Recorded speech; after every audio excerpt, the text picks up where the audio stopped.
এই জাতি নিয়ে চিন্তা করুন, মানুষ নিয়ে চিন্তা করুন। আজকে বেনামাজির সংখ্যা তো বাড়বে কেন? এত বেরোজগারের সংখ্যা বাড়বে কেন? আজকে কেউ কোম্পানি চিনিতে ব্যবসা করতে পারে না, মদে 200 কোটি টাকা লাভ করবে কেন? আজকে মুসলমানের সন্তান নামাজ পড়বে না কেন? আজকে মুসলমানের সন্তান ইসলামের কিন্তু কথা বলবে কেন? আজকে নবীর উম্মত দাবি করবে কিন্তু তাদের চেহারা দাঁড় থাকবে না কেন? আজকে আমার মা বোনরা জান্নাত এবং জাহান্নামের বয়ান শুনলে কাঁদাকাঁদি করে কিন্তু পর্দা করবে না। ফিকির করুন, জাতি নিয়ে চিন্তা করুন। আল্লাহ পাক আপনার জন্য আপনাকে বানান নাই, শুধু আপনার ঘরের জন্য আল্লাহ পাক আপনাকে বানান নাই, শুধু আপনার সংসারের জন্য আল্লাহ পাক আপনাকে বানান নাই। উখরিজাত লিন্নাস, গোটা মানুষের জন্য আপনাকে আমাকে বের করছেন। গোটা মানুষের কল্যাণের জন্য বের করছেন, গোটা মানুষকে দাওয়াত দেওয়ার জন্য বের করছেন, গোটা মানুষকে দ্বীনদার বানাবার জন্য বের করছেন। এর জন্য উম্মত, নবীর উম্মত একটু জাতি নিয়ে ভাবো না।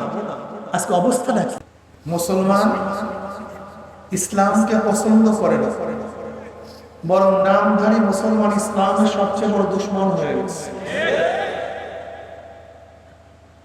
যেই জমানায় শিরক বেদাতকে ইবাদত মনে করে, শিরক বেদাতকে ইবাদত মনে করে, কবর পূজা, ব্যক্তি পূজা করে, শিরক বলে ইবাদত করে।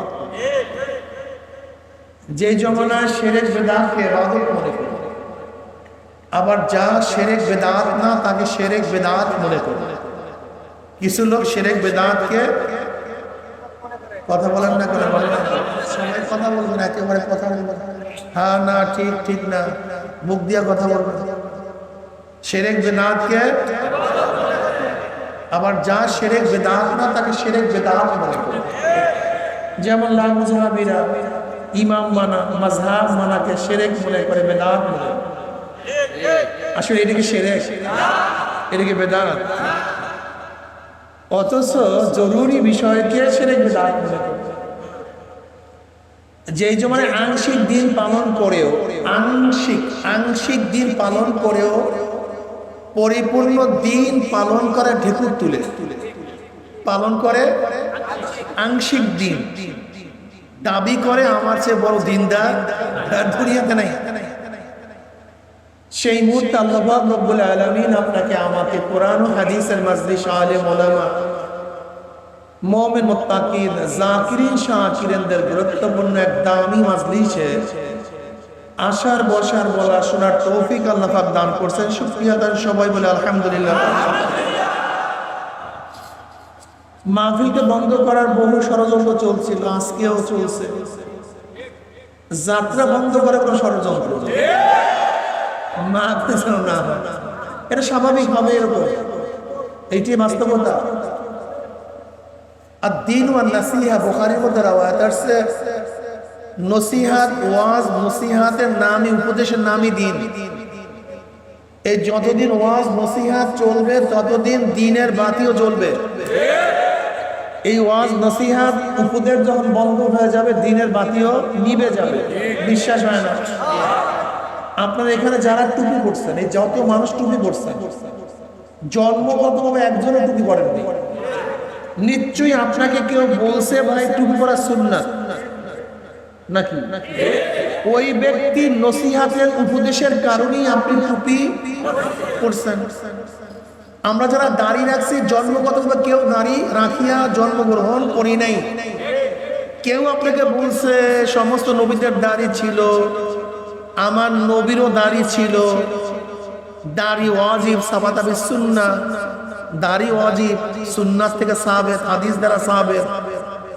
এই দাড়ির এই ফজিলত, ওই ফজিলত শোনার কারণে আপনি দাড়ি, কথা বলেন না। যদি আপনাকে কেউ না বলতো এই কথা, তার মানে নসিহাতের নামই দিন। আপনি নামাজ পড়তেছেন, নিশ্চয়ই আপনাকে কেউ বলছে ভাই নামাজ পড়া ফরজ, পড়া উচিত, নামাজ না পড়লে এই ক্ষতি, পড়লেই উপকার, আপনি নামাজ ধরছেন। যাই হোক, আমি দুই একটা উদাহরণ দিলাম।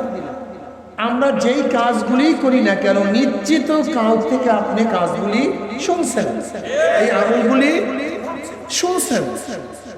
যদি এই আমলগুলি নসিহাত ওয়াজ কেউ না করতো তাহলে আমলগুলি আমরা, এর জন্য আমার নবী আলাইহিস সালাতু ওয়াস সালাম ফরমান করবেন না সাল্লাল্লাহু আলাইহি ওয়াসাল্লাম, জবান খুলতে কোনো সমস্যা আছে না বলো?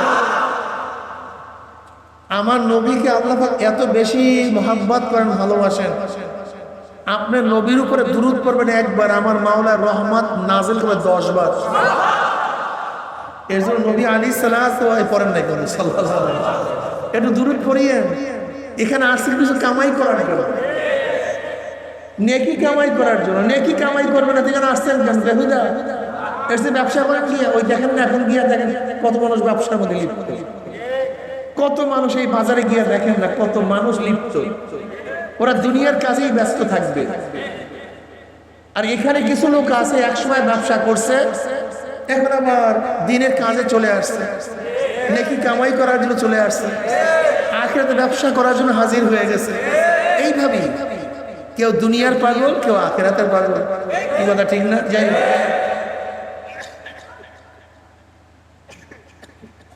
আদ-দীন ওয়ান নসিহা, নবী আলাইহিস সালাতু ওয়াস সালাম ফরমান নসিহতের নামই কি? দ্বীন। এ বেঈমানরা জানে, কাফেররা জানে, মুশরিকরা জানে, ফাসিকরা জানে, মুনাফিকরা জানে। ঠিক, এই ওয়াজ নসিহত চললে মানুষ দিনদার হয়ে যাবে, নামাজি হয়ে যাবে, আল্লাহওয়ালা হয়ে যাবে। কাজে বেঈমানরা এই ওয়াজ নসিহত সহ্য করতে পারে না। পারবে কি পারবে?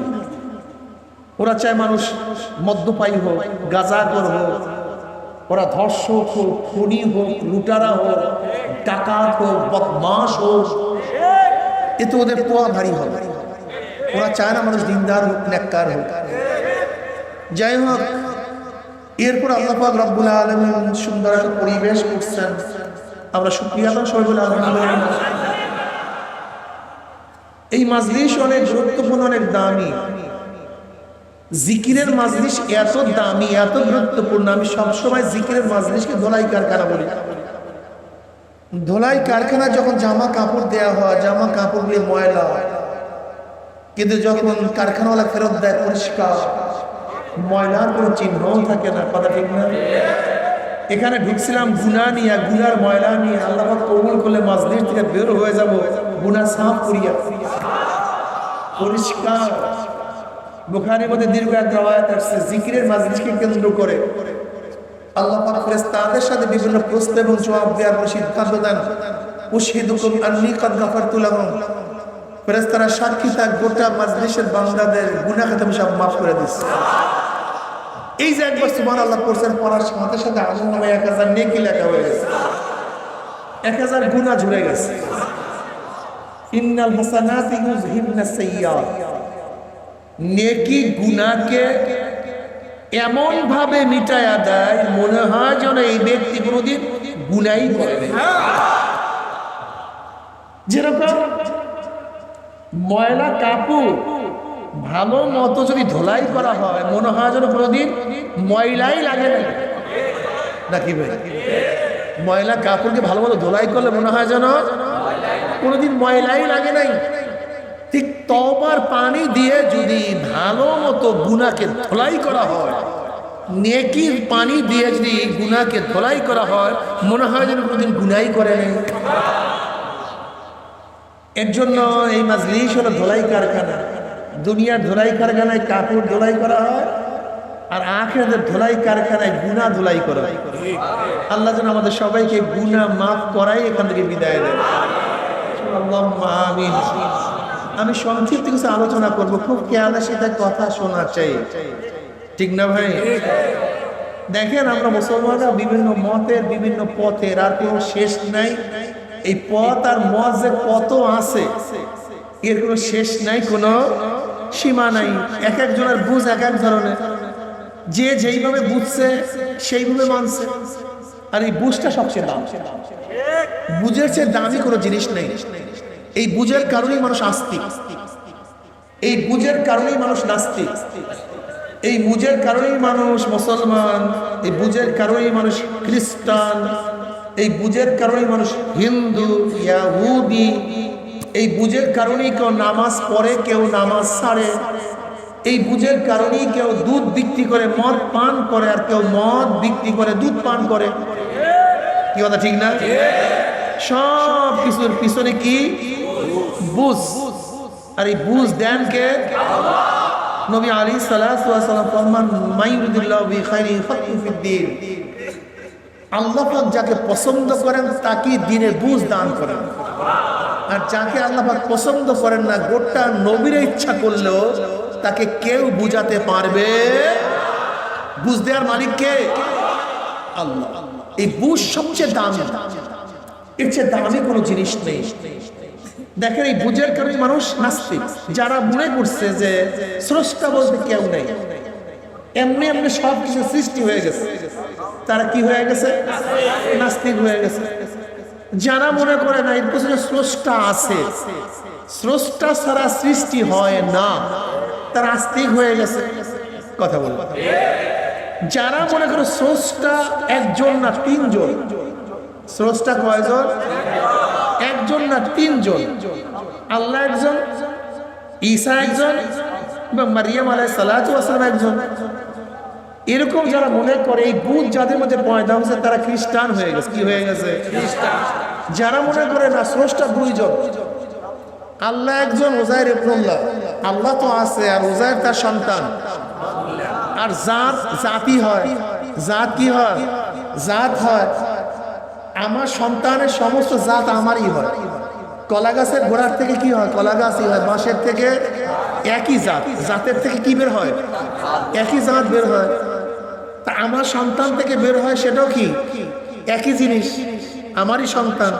গোশত, রক্ত সব কি এক। জাতের থেকে একই জাত বের হয়। মুরগির থেকে কি বের হয়? কথা বলেন না কেন? মুরগির থেকে, ধানের থেকে ধান বের হয়, জাতের থেকে। যেহেতু ঈসা বের হয়েছে আল্লাহর থেকে, কাজে সেও কি? কথা বলেন না। ওদের ধারণা বুঝলি, আমাদের বুঝের কথা বলছি, আমাদের কথা বলছি না, আমি ওদের কথা বলছি। যেহেতু ঈসা বের হয়েছে কার থেকে? আল্লাহ থেকে, ঈসাও কি? আল্লাহ। এটা খ্রিস্টানদের দাবি। আর যেহেতু তার স্ত্রী মারিয়াম সেও খোদা, এর জন্য তারা খ্রিস্টান হয়ে গেছে।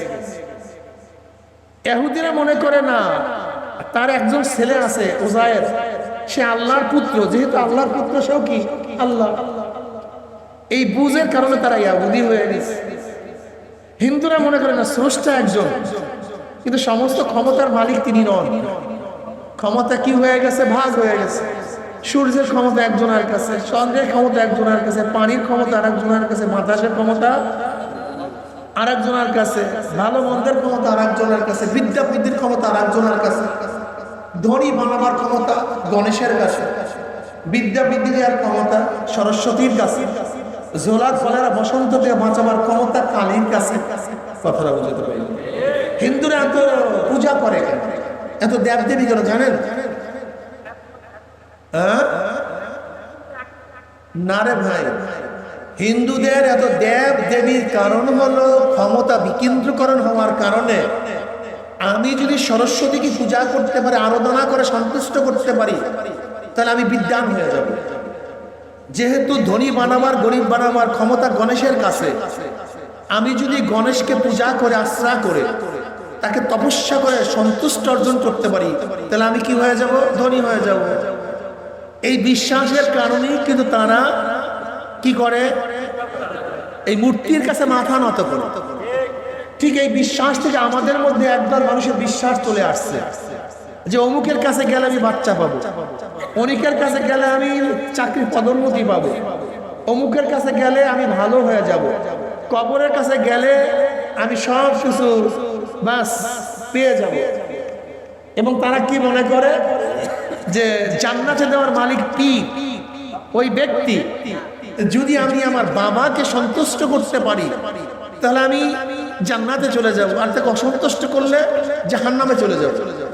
এর জন্য দেখবেন একদল লোক আছে হিন্দুদের বিশ্বাস থেকে, তারা বিশ্বাসী হয়ে তারা ওই ব্যক্তিকে পূজা করে, আল্লাহকে সিজদা করে না। এরকম আছে কি না? এরা হিন্দু হয়ে গেছে। আর আমরা মনে করি আল্লাহ কয়জন? সমস্ত ক্ষমতার মালিককে। তিনি কাউর থেকে জন্ম নেন, জন্ম দেন।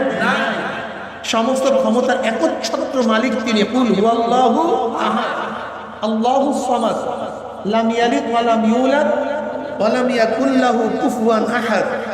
এই বিশ্বাস যাদের মধ্যে হয়ে গেছে তারা মুসলমান হয়ে গেছে, মুমিন হয়ে গেছে। আমি কথাটা বুঝাতে পারি নাই। এই সব কিছু কি বিশ্বাস, সব কিছু কি বিশ্বাস। একদল মানুষ আছে যারা মনে করে জনাব মুহাম্মদ রাসূলুল্লাহ সাল্লাল্লাহু আলাইহি ওয়াসাল্লাম দুনিয়াতে আসছেন শুধু দাওয়াত দেওয়ার জন্য। তার কাজই দাওয়াত, দাওয়াতের বাইরে আর কোনো কাজ নেই। অথচ জনাব মুহাম্মদ রাসূলুল্লাহ সাল্লাল্লাহু আলাইহি ওয়াসাল্লামের দুনিয়াতে আসার কারণ কি, এটা আল্লাহ পাক জায়গায় জায়গায় বয়ান করছেন। এই আয়াতের মধ্যে কয়েকটা কারণ বয়ান করছেন। হুয়াল্লাযী বা'আসা ফিল উম্মিয়্যিনা রাসূলাম মিনহুম ইয়াতলু আলাইহিম আয়াতিহি ওয়া ইউযাক্কিহিম ওয়া ইউআল্লিমুহুমুল কিতাবা ওয়াল হিকমা ওয়া ইন কানু মিন ক্বাবলু লাফি যালালিম মুবিন। ওই সত্তা যিনি প্রেরণ করছেন উম্মীদের মধ্য থেকে একজন উম্মি রাসূল, উম্মীদের মধ্য থেকে উম্মীদের মধ্যে একজন উম্মি রাসূল প্রেরণ করছেন। উম্মি মানে কি? যে লেখাপড়া শিখে নাই, লেখাপড়া কারোর কাছে শিখে নাই, লিখতে জানে না, কারোর কাছে পড়ালেখা করে নাই। দেখেন আল্লাহ পাক রব্বুল আলামিন নবী আলাইহিস সালাতু ওয়াস সালামের সিফাত গুণ বয়ান করছেন। তিনি একজন উম্মি, লেখাপড়া করেন নাই। তার গুণ কি? তিনি উম্মি, লেখাপড়া করেন নাই, লেখাপড়া শিখেন নাই, কিন্তু তার কাজ বয়ান করছেন উল্টা। ইয়াতলু আলাইহিম আয়াতি, তিনি কোরআন তেলাওয়াত করিয়া শুনাইবে। ওয়া ইউআল্লিমুহুল কিতাব, কিতাবের ইলম শিক্ষা দিবে। ওয়া ইউযাক্কিহিম, এবং তিনি তাজকিয়া নফস করাবেন। ওয়াল হিকমা, এবং কোরআনের ব্যাখ্যা প্রদান করবেন। পরিচয় দিয়েছে তিনি উম্মি, তিনি লেখাপড়া, কিন্তু কাজগুলি সব শিক্ষিত মানুষের। আজীব মানুষ, কি কথাটা বুঝাতে পারি না? আমি বললাম কি, এই ব্যক্তি কারোর কাছে পড়ে নাই, শিখে নাই, লিখতে জানে না, পড়তে পারে না, কিন্তু তার কাজ কি ইউনিভার্সিটিতে ক্লাস নিবে। এটা কেমন কথা বললো আমাকে বলেন? আমি পরিচয় দিলাম ব্যাপারে উম্মি, কিন্তু সে কি করবে? বুখারী শরীফ পড়াবে। আমি বললাম সে উম্মি, আমি পরিচয় দিলাম তার কাজটা কি? তিনি তাফসীর পড়াবেন। আজীব, এর কারণটা কি বুঝলেন? দেখেন জনাব মুহাম্মদ রাসূলুল্লাহ সাল্লাল্লাহু আলাইহি ওয়াসাল্লাম একজন মাউথপিস, মাইক হরেন। দেখেন আপনারা সবাই বয়ান শুনতেছেন, বয়ান কিসের মাধ্যমে শুনতেছেন? মাইকের মাধ্যমে, মাউথপিসের মধ্য থেকে যাইতেছে। আচ্ছা মাইক কি কথা বলে না আমি কথা বলি? পিছনে আমি, মাইক আপনাকে শোনায় দেয়। তাই নবী আলাইহিস সালাতু ওয়াস সালাম যেহেতু উম্মি, পড়ালেখা করেন নাই, তাহলে তিনি যা করতেছেন, যা বলতেছেন, তা নিজের থেকে না, নিশ্চয়ই পিছনে এক শক্তি আছে। সেই শক্তিকে তিনি শুধু শুনায় দেন, প্রকাশ করেন। নবী আলাইহিস সালাতু ওয়াস সালাম কি বলেন? আল্লামানি রব্বি ফাহসানা তা'লিমি ওয়া আদ্দাবানি রব্বি ফাহসানা তা'দিবি। আমাকে ইলম শিক্ষা দিয়েছে আমার প্রভু আল্লাহ, আমার ইলম কতই না উত্তম ইলম। আমাকে আদব শিক্ষা দিয়েছে আমার প্রভু আল্লাহ, আমার আদব কতই না উত্তম আদব। মনে রাখতে হবে, যে ইলমের সাথে আদব আছে সেই ইলম ইলমে নবুবী, আর যে ইলমের সাথে আদব নাই সেই ইলম ইলমে শয়তানি। কথাটা বুঝাতে পারিনি? শয়তানের ইলম ছিল কি ছিল না? জন্মের জানা জানতো, ওই বিয়াকুব জন্মের জানা জানতো। সমস্ত নবীদেরকে আল্লাহ পাক যে জ্ঞান দিছে, যে ইলম দিছে, শয়তানকে আল্লাহ পাক ওই পরিমাণের ইলম দান করছে। ইজমালি না তাফসীলি ভাবে জন্মের জানা জানতো। মুআল্লিমুল মালায়েকা, শয়তান তো ফেরেশতাদের উস্তাদ হয়ে গেছে, কিন্তু এই বিয়াকুব আদব ছিল না। কি ছিল না? আদব কি জিনিস?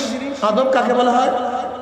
ওয়াজু শাই আলা মুহাল্লিহি, যেখানে যেটা রাখার দরকার, যেখানে যেটা করার দরকার, যেখানে যেটা বলার দরকার সেখানে সেটা রাখা, সেখানে সেটা বলা, ওই অনুযায়ী কাজ করার নাম আদব। যেরকম বাবার সাথে কথা বলার পদ্ধতি, এবং বন্ধুর সাথে কথা বলার পদ্ধতি এক না ভিন্ন? আচ্ছা, বন্ধুর সাথে যেইভাবে কথা বলেন, বাবার সাথে যদি একইভাবে কথা বলেন, এটা কি হবে? এইটার নাম বেয়াদব। কথা ঠিকই হয়েছে, কিন্তু বেয়াদব। আপনার পদ্ধতি ঠিক হয় নাই, কথাটা বুঝতে পারিনি। মায়ের সাথে কথা বলার যেইভাবে প্রয়োজন, স্ত্রীর সাথে কি একইভাবে কথা বলার প্রয়োজন? না, পার্থক্য আছে। কিন্তু আপনি স্ত্রীর সাথে যেভাবে কথা বলেন, মায়ের সাথে যদি একইভাবে কথা বলেন, নিশ্চয়ই আপনি বেয়াদব। কথাটা বুঝতে পারেন? আপনার বন্ধুর সাথে যেইভাবে কথা বলেন, উস্তাদের সাথে কি একইভাবে কথা বলবেন? বন্ধুর সাথে যে আচরণ করুন, উস্তাদের সাথে একই আচরণ করবেন? আপনি ঘরের মধ্যে যেইভাবে বসেন, মাজলিসে একইভাবে বসবেন? আপনি ঘরের মধ্যে যেইভাবে পোশাক পরেন, মাজলিসে বাহিরে একই পোশাক পরবেন? না। দেখেন না, অনেক যুবকরা হাফ প্যান্ট পরিয়া রাস্তায় বের হয়, এটা আদব বলা না, এটা বেয়াদব। আর আদব ঠিক নেই, ওর আদব ঠিক নেই। মহিলারা ঘরের মধ্যে যেইভাবে চলে, যদি একইভাবে ঘরের বাহিরে আসে, ওটা বেয়াদব। ওর আদব ঠিক নেই। এর জন্য আদব সবচেয়ে দামি। আদব সবচেয়ে দামি। আজকে বর্তমানে আদব নেই, সন্তানের মধ্যে আদব নেই, যুবকদের মধ্যে আদব নেই, মুরব্বীদের মধ্যে আদব নেই, মেয়েদের মধ্যে আদব নেই, ঘরের মধ্যে আদব নেই। আদব সবচেয়ে দামি, শিষ্টাচার। নবী আলাইহিস সালাতু ওয়াস সালামের ব্যাপারে আল্লাহ কি বলেন? ইন্নাকা লাআলা খুলুকিন আযীম। নবীকে আল্লাহ রব্বুল আলামিন সবচেয়ে সর্বশ্রেষ্ঠ আখলাক দিয়ে তিনি সৃষ্টি করেছেন। সর্বশ্রেষ্ঠ আখলাক, সর্বশ্রেষ্ঠ চরিত্র। আজকে আমাদের চরিত্র নাই, চরিত্র শিষ্টাচার বলতে কিচ্ছু নাই, সব দূর হয়ে গেছে। আজকে দেখা যায় মুরব্বীদেরকে ছোটরা সালাম দেয় না, উস্তাদকে ছাত্র সালাম দেয় না, না দেয় না। মুরব্বীদের সামনে বসিয়া আজকে যুবকরা সিগারেট টানে, আজকে মুরব্বীদের সামনে বসিয়া ছেলেরা যেই সমস্ত আচরণ করে, এর চেয়ে বড় বেয়াদবি হতে পারে না। দেখো, ইসলাম প্রথম আদব শিক্ষা দিয়েছে। ইসলাম আদব শিক্ষা দিয়েছে। জনাব মুহাম্মদ রাসূলুল্লাহ সাল্লাল্লাহু আলাইহি ওয়াসাল্লামের সামনে জিবরাইল আলাইহিস সালাতু ওয়াস সালাম মানুষ রূপে এসে নবী আলাইহিস সালাতু ওয়াস সালামের সামনে বসছেন, হাঁটুর সাথে হাঁটু মিলায়া বসছেন, নিজের উরুর উপরে জিবরাইল আলাইহিস সালাতু হাত রাখছেন। এরপর আদবের সাথে কথা বলছেন, কিভাবে কথা বলতে হয়, কিভাবে প্রশ্ন করতে হয়, কিভাবে জবাব দিতে হয়। এই আদব খোদ জিবরাইল আলাইহিস সালাতু ওয়াস সালাম মানুষ রূপে হয়ে দুনিয়াতে এসে তারপর শিক্ষা দিয়েছেন। জনাব মুহাম্মদ রাসূলুল্লাহ সাল্লাল্লাহু আলাইহি ওয়াসাল্লামের সামনে যখন সাহাবায়ে কেরাম রিদওয়ানুল্লাহি তাআলা আলাইহিম আজমাইন বসতেন, কত সুন্দর আদবের সাথে বসতেন। চক্ষু উত্তোলন করতেন না, মাথা নিচু করিয়া বসতেন, জোরে কথা বলতেন না। নবী আলাইহিস সালাতু ওয়াস সালামের সামনে যতক্ষণ থাকতেন, মনে হয় যেন একেবারে পাহাড়, একটা পাথর, নড়াচড়া নেই। এর নাম আদব। আজকে আদব নেই, আদব দূর হয়ে গেছে। আর যখন বেয়াদবি চলে আসে, তখন আল্লাহ পাক রহমত হাকে বেয়াদব মাহরুমে গাছদাস ফজলে নাও। বেয়াদব মাওলা পাকের ফজল ও করম থেকে মাহরুম। এজন্য বেয়াদব হওয়া যাবে না। আদব সবচেয়ে দামি। আদব কি জিনিস? যেখানে যেটা যেভাবে রাখা হয়। যেমন আপনি বাথরুমে ঢুকবেন, ডাইন পাও দিয়ে ঢুকবেন না বাম পাও দিয়ে ঢুকবেন? যদি আপনি ডাইন পাও দিয়ে ঢুকেন, বাথরুমের আদব ঠিক করেন নাই। খানার সময় ডাইন দিক থেকে খাবেন না বাম দিক থেকে খাবেন? যদি বাম দিক থেকে খান, আপনার খানার আদব ঠিক হয় নাই। আপনার সময় সময় ডাইন খাইতে শুবেন না বাম খাইতে প্রথম শুবেন? যদি আপনি প্রথমেই বাম খাইতে শোন, আপনার ঘুমের আদব ঠিক হয় নাই। আপনার ঘরে ঢোকার আদব, ঘর থেকে বের হওয়ার আদব, সব কিছুর আদব ইসলাম শিক্ষা দিয়েছে। আজকে আদব আমাদের মধ্যে নেই। দেখেন, যে ইলমের সাথে আদব নাই, ওই ইলম ইলমে শয়তানি, ওটা ইলমে নববী না। নবী আলাইহিস সালাতু কি বলেছেন? আল্লামানি রব্বি, আমাকে শিক্ষা দিয়েছে আমার প্রভু আল্লাহ। ওয়া আদাবানি রব্বি, আমাকে আদব শিক্ষা দিয়েছে আমার প্রভু আল্লাহ। এজন্য আদব শিক্ষা চাই। আজকে আদব নেই। যাই হোক, জনাব মুহাম্মদ রাসূলুল্লাহ সাল্লাল্লাহু আলাইহি ওয়াসাল্লামের ইলম আছে আদবের সাথে, আর শয়তানের ইলম ছিল আদববিহীন ইলম। এজন্য মারদুদ হয়ে গেছে, চিরতরে জাহান্নামী হয়ে গেছে।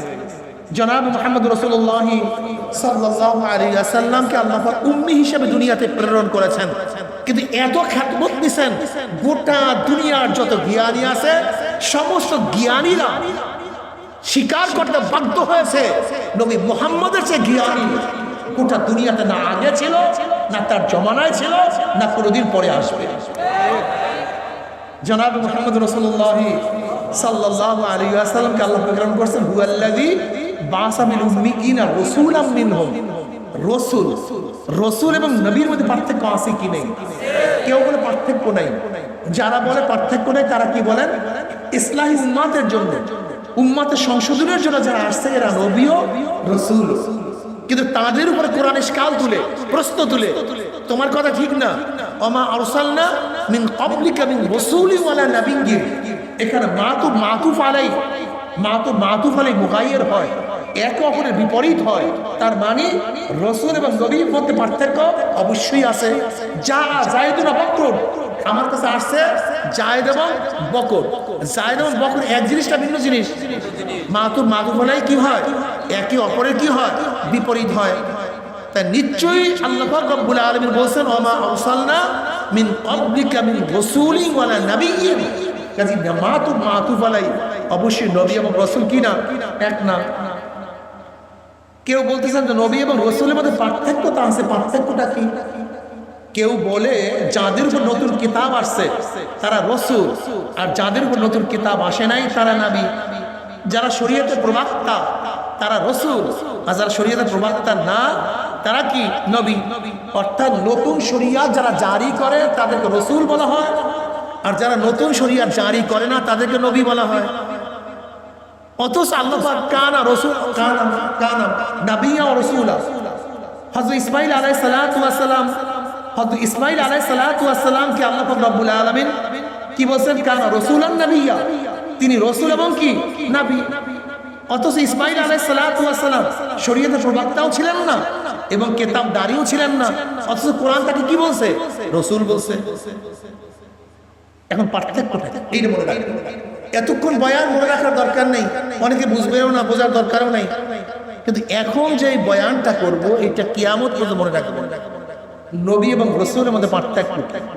ইমাম ইবনে তাইমিয়া রাহমাতুল্লাহ আলাইহি বলেন, নবী এবং রাসূলের মধ্যে পার্থক্য, যারা রাসূল প্রত্যেকের উপরে আমরু বিল মারুফ ওয়া নাহী আনিল মুনকার, অন্যায়ের মোকাবেলা করা, জিহাদ করা ফরজ, কিন্তু সমস্ত নবীদের উপরে জিহাদ করা ফরজ। কথা বলেন না? কিন্তু যে রাসূল, সবাই কথা বলেন, অন্যায়ের মোকাবেলা করা, অন্যায়ের মোকাবেলা করা, নাহী আনিল মুনকার করা, কিন্তু সমস্ত নবীদের উপরে ফরজ না। কিন্তু যে রাসূল হবে তার উপর অন্যায় মোকাবেলা করা, জিহাদ করা, প্রতিবাদ করা, এটা ফরজ। চাই নতুন কিতাবদারি হোক অথবা নাই হোক, শরীয়তের প্রবক্তা হোক অথবা নাই হোক, যে রাসূল হবে তাকে অন্যায় মোকাবেলা করতে হবে। কিন্তু যে নবী হবে তার জন্য জিহাদ করা কি না? ফরজ না। সবার জন্য ফরজ না। এবার বলেন তো, নবী মুহাম্মদ সাল্লাল্লাহু আলাইহি ওয়াসাল্লাম শুধু নবী না রাসূল? জোরে বলেন, শুধু নবী না রাসূল? কাজে আমরা তার উম্মত, আমরা তার। এখন শুধু নবী আলা কাজ করলে চলবে না, রাসূল আলা কাজ করতে হবে না? শুধু নবী আলা কাজ করবেন? নবী আলা কাজ করলে শুধু, কথা বলেন না কেন, শুধু আজ রাসূল আলা কাজ করেন তাহলে অন্যায়ের মোকাবেলা আপনাকে অবশ্যই করতে হবে। এটা বুঝাতে পারি না, সূক্ষ্ম পার্থক্য মানে অনেক কঠিন পার্থক্য। দেখেন আল্লাহ কালাম পাকের মধ্যে কি বলে, কুনতুম খায়রা উম্মাতিন উখরিজাত লিন-নাসি তা'মুরুনা বিল মারুফ ওয়া তানহাউনা আনিল মুনকার। তোমরা সর্বশ্রেষ্ঠ উম্মত, তোমরা সবচেয়ে দামি উম্মত। কারা? নবী মুহাম্মদ সাল্লাল্লাহু আলাইহি ওয়াসাল্লাম সবচেয়ে কি? দুইটা কারণে। দুইটা। কয়টা কারণ ভাই? হ্যাঁ বলেন তো কয়টা কারণ? কুনতুম খায়রা উম্মাতিন উখরিজাত লিন-নাস, বের করা হয়েছে তোমাদেরকে কাদের জন্য? মানুষের জন্য। জোরে বলেন, কাদের জন্য? নবী মুহাম্মদ সাল্লাল্লাহু আলাইহি ওয়াসাল্লাম উম্মতকে শুধু মুমিনদের জন্য নয়, শুধু মুসলমানদের জন্য নয়, শুধু মুত্তাকিনদের জন্য নয়, শুধু ওলিদের জন্য নয়, নবী মুহাম্মদ সাল্লাল্লাহু আলাইহি ওয়াসাল্লাম উম্মতকে আল্লাহ রাব্বুল আলামিন বের করছেন মানুষের জন্য। কার জন্য? চাই সে ইহুদি হোক, চাই খ্রিস্টান হোক, চাই সে মুনাফিক হোক, চাই হিন্দু হোক, চাই সে বৌদ্ধ হোক, যেই হোক না কেন, জনাব মুহাম্মদ রাসূলুল্লাহ সাল্লাল্লাহু আলাইহি ওয়াসাল্লাম উম্মতকে গোটা দুনিয়া মানবতার কল্যাণের জন্য আল্লাহ রাব্বুল আলামিন নিযুক্ত করেছেন, বের করেছেন। উখরিজাত লিন-নাস, মানুষের জন্য বের করা হয়েছে। উখরিজাত লিল-মুমিন, মুসলিমিন বলেন নাই। কিসের জন্য? মানুষের জন্য। তোমাদের কাজটা কি? তোমাদের কাজটা কি? তা'মুরুনা বিল মা'রুফ ওয়া তানহাউনা আনিল মুনকার। তোমরা দুইটা কাজ করো। কয়টা কাজ? সৎ কাজের আদেশ, জোরে বলে, ওয়া তু'মিনুনা বিল্লাহ, ঈমান রাখো আল্লাহর উপরে। ঈমান তো মুকদ্দম, আমল তো মুআক্খার। ঈমান তো আগে আসবে, আমল পরে আসবে। এখানে আমলের কথা আগে আনছে, ঈমানের কথা পরে আনার কারণটা কি? এখানে আমলের কথা আগে নিয়ে আসছে, ঈমানকে পরে নিয়ে আসছে। অথচ আমল আগে না ঈমান আগে? ঈমান আছে তো আমল আছে, ঈমান নাই, আমল নাই, কোনো কাজ হবে না। এখানে আল্লাহ পাক বলে ঈমানকে পরে নিয়ে আসছেন, কারণটা কি? ওলামায়ে কেরাম খুব ভালো মতো খেয়াল করুন, গবেষণা করুন, বোঝার চেষ্টা করুন। ঈমানের ব্যাপারে আমরা সবাই সমান। আগেকার নবী আমার নবী, আগেকার উম্মাত আমার নবীর উম্মাত, সবাই ঈমানের ব্যাপারে কি কোনো পার্থক্য নেই। ঈমান সবাই সমান।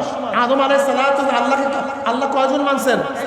আমার নবী ঈমান, তিনি জান্নাত মানছেন কে মানেন নাই? আমার নবী তিনি জাহান্নাম মানছেন কে মানেন নাই? আমার নবী তিনি ফেরেশতা মানছেন কে মানেন নাই? আমার নবী তিনি তাকদীর মানছেন কে মানেন নাই? আমার নবী তিনি কিয়ামত মানছেন, মিজান মানছেন, পুসরাত মানছেন, আমার নবী মানছেন, আমরাও মানি। ঈমানের ব্যাপারে কার কোনো পার্থক্য নাই। সমস্ত নবীদের ঈমান, সমস্ত উম্মতের ঈমান এক, অভিন্ন, কিন্তু সমস্ত নবীর আমল যেরকম নবী আদম আলাইহিস সালাতু ওয়াস সালামের জমানায় ভাই বুড়ি বিবাহ জায়েজ ছিল, এখন জায়েজ আছে? নবী ঈসা আলাইহিস সালাতু ওয়াস সালামের জমানায় সুদ মদ পান করা হালাল ছিল, এখন কি হালাল আছে? আমল এক না, ঈমান সমান। এখানে নবী মুহাম্মদের উম্মত দামি হওয়ার কারণটা কি? দুই কারণে, এইটাই মাকসাদ। ঈমানের ব্যাপারে সবাই সমান, কিন্তু আমলের ব্যাপারে নবী মুহাম্মদের উম্মত স্বতন্ত্র। এই স্বতন্ত্র বুঝাবার জন্য ঈমানের আগে আমলকে নিয়ে আসছে। দুই কারণে তোমরা উত্তম উম্মত। কয় কারণ? কি কি? আমরু বিল মারুফ ওয়া নাহি আনিল মুনকার। তোমরা সৎ কাজের আদেশ করবে, অসৎ কাজটা মানুষ থেকে নিষেধ করবে, বিরত রাখবে। এখন আমি প্রশ্ন করতে চাই, যেই কারণে তুমি উত্তম, যেই কারণে সর্বশ্রেষ্ঠ, সেই কারণ যদি তোমার মধ্যে না থাকে, তাহলে তুমি সর্বশ্রেষ্ঠ হতে পারবা? মাশাআল্লাহ, বয়ান তো বুঝে বলেছে। দেখেন, খুব ভালো মতো বুঝবেন। ইবাদতের ব্যাপারে আগেকার উম্মতরা আমাদের চেয়ে অনেক বেশি ইবাদত ছিল, আবেদ ছিল। আপনি আমি কি সিজদা করি, তার অনেক বেশি সিজদা করত। আপনি আমি কি জিকির করি, তার অনেক বেশি জিকির করত। আপনি আমি কে ত্যাগ করি, ওরা অনেক বেশি ত্যাগ করত।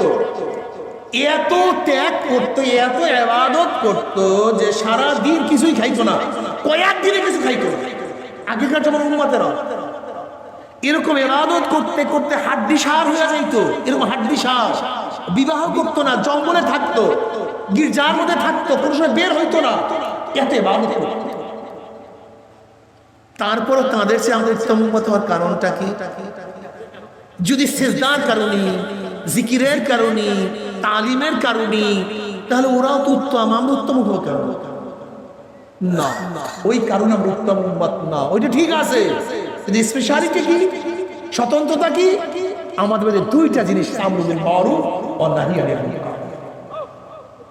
আমি আপনাদেরকে প্রশ্ন করতে চাই, একজন ব্যক্তি যদি সারাদিন ইবাদত করে, সে কিতাব পড়ায়, পীর সাহেব সারাদিন তপস্যা করে, সব কিছু ঠিক আছে, কিন্তু হাজারো গর্হিত কাজ চোখের সামনে, কিন্তু ভুরুও নড়ে না, প্রতিবাদ করে না, সে উত্তম উম্মত হতে পারবে?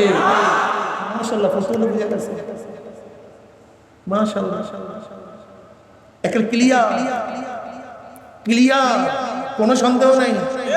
যত কিছু হোক না কেন, যদি অন্যায়ের মোকাবেলা প্রতিবাদ আপনি না করেন, আপনি কোনো অবস্থাতে উত্তম উম্মত হতে পারবেন। করবেন কিভাবে প্রতিবাদ? নবী আলাইহিস সালাতু ওয়াস সালাম সুন্দরভাবে হাদিসে বয়ান করছেন। ওয়া নবী সাইয়্যিদ খুদরি রাদিয়াল্লাহু তাআলা قال রাসূলুল্লাহ সাল্লাল্লাহু আলাইহি ওয়াসাল্লাম মান রা মিনকুম মুনকারান ফালিয়ুগাইয়ির বিয়াদিহি ফাইন লাম ইয়াস্তাতি বিলিসানিহি ফাইন লাম ইয়াস্তাতি বিকলবিহি ওয়া যালিকা আযফুল ঈমান। রাহ মুসলিম। যদি গর্হিত কাজ দেখো, ক্ষতাদ্রোহী কাজ দেখো, শক্তি থাকলে শক্তি দিয়ে পরিবর্তন করে নাও।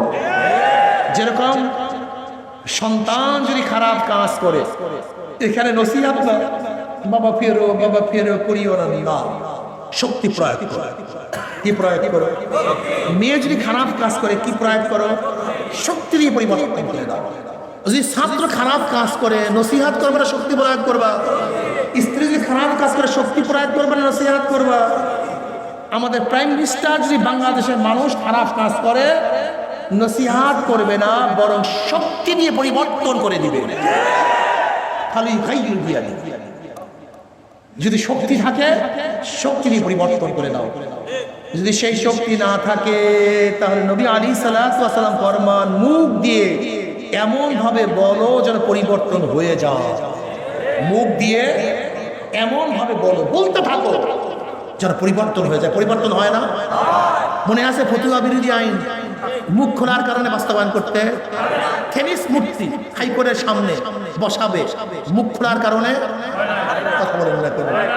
অবৈধ নারী নীতি বাস্তবায়নের চেষ্টা চলছিল মুখ খোলার কারণে। দারুণের থিওরি বাস্তবায়নের চেষ্টা চলছে মুখ খোলার কারণে। আমি কসম করে বলতে পারি আজকে সমাজের লোক গাজার বিরুদ্ধে মুখ খোলেন, ইয়াবার বিরুদ্ধে মুখ খোলেন, ফেন্সিডিলের মুখ খোলেন, এলাকার মধ্যে ফেন্সিডিল থাকবে না, গাজা থাকবে না, অন্যায় থাকবে না। আল্লাহর কসম করে বলতে পারি, যারা আল্লাহকে সেজদা করে না সব বাদ, যারা আল্লাহকে সেজদা করে না সব বাদ। কিন্তু যারা আল্লাহকে সেজদা করে, এই যারা আল্লাহকে সেজদা করে এই মানুষগুলিও যদি অন্যায়ের বিরুদ্ধে মুখ খুলতো তাহলে বাংলাদেশে একটা অন্যায় থাকতে পারত না, একটাও। কিন্তু অন্যায়ের বিরুদ্ধে মুখ খুলি না। তুমি উত্তম উম্মত হতে পারো যদি মুখে বলার ক্ষমতা না থাকে, মনে মনে কি করো? ঘৃণা না চিন্তা করো, না পরিকল্পনা করো, না ঘৃণা করো। এই ঘৃণা এবং পরিকল্পনার মধ্যে পার্থক্য। ধরে নেন আপনাদের মসজিদের সামনে রোডের পাশে, বড় রোডের পাশে মসজিদের সামনে মেলা পড়ে, ইঁদুর পচা, ওখান থেকে যত মানুষ যাবে ঘৃণা করবে না মহব্বত করবে? ময়লা। লেকিন যতই ঘৃণা করেন, 1 কোটি মানুষ ঘৃণা করলেও ময়লা কিন্তু যায় না। সময় যায়, পচে গন্ধ বেশি ছড়ায়। কিন্তু এক ইমাম সাহেব পরিকল্পনা করছে এখানে ময়লা, ঝাড়ুর প্রয়োজন, বালতির প্রয়োজন, ঝাঁটার প্রয়োজন, পরিকল্পনা মাফিক পানি দিয়ে ঝাড়ু দিয়ে পরিষ্কার করছে ময়লা। কথা বলেন না কেন? কয়েকজনের পরিকল্পনায়? 1 কোটি মানুষের ঘৃণায়, পরিকল্পনায়। ফালিয়ুগাইয়ির বিয়াদিহি ফালিয়ুগাইয়ির বিলিসানিহি ফালিয়ুগাইয়ির বিকলবিহি। পরিকল্পনা, শুধু ঘৃণা না। আল্লাহ পাক কি বলেন? আফালা তাতাফাক্কারুন আফালা তুবসিরুন আফালা তাকিলুন। তোমাদের কি চিন্তা নাই? তোমরা কি চিন্তা করো না? তোমাদের কি আকল নাই, জ্ঞান নাই? তোমরা কি দেখো না? প্রত্যেক মুসলমান পরিকল্পনা করেন না গর্হিত সমাজকে কিভাবে গুণের সমাজকে পরিবর্তন করা যায়। চিন্তা করুন। এক ফিকির হাজারো আমলের চেয়ে দামি। এক চিন্তা হাজারো ফিকিরের চেয়ে, হাজারো আমলের চেয়ে দামি। চিন্তা সমাজ নিয়ে চিন্তা।